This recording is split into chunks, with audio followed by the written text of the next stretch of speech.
இந்த பொறுமையை கையாளுவர்கள் வெற்றி பெறுவார்கள். அதுவும் வெற்றி பெறுவர்கள் தலைமுறை தலைமுறையாக இந்த உலகத்தில் வாழ்ந்து நிற்பார்கள். அவர்கள் மறைவுக்கு பிறகும் அவர்களுடைய பேர் இந்த உலகத்தில் நிற்கும். இன்னும் நம்ம கன்னியாகுமரி மாவட்டத்தில் நாகர்கோவில் மார்த்தாண்டம் இந்த பாலத்தை தாண்டி இந்த மணக்குடி போனீங்கன்னா அங்க லூர்தம்மா சைமன் அப்படிங்கிற ஒரு பாலத்தில் நீங்க பார்க்கலாம், அவங்க பேர் இருக்கும்.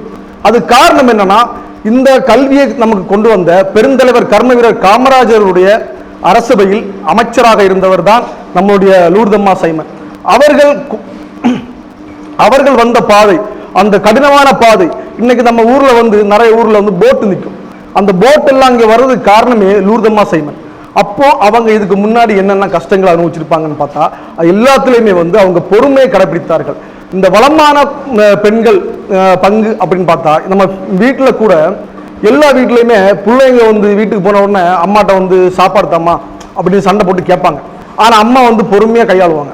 ஏன் அப்படின்னா அந்த அம்மா அனுபவமிக்கவர்கள். அது மூலம் மாணவிகளாக நீங்கள் இருக்கும்போது உங்களுடைய ஆசிரியர்கள், பேராசிரியர்கள், உதவி பேராசிரியர்கள் நீங்க அந்த அனுபவத்தை நீங்கள் பெற வேண்டும்.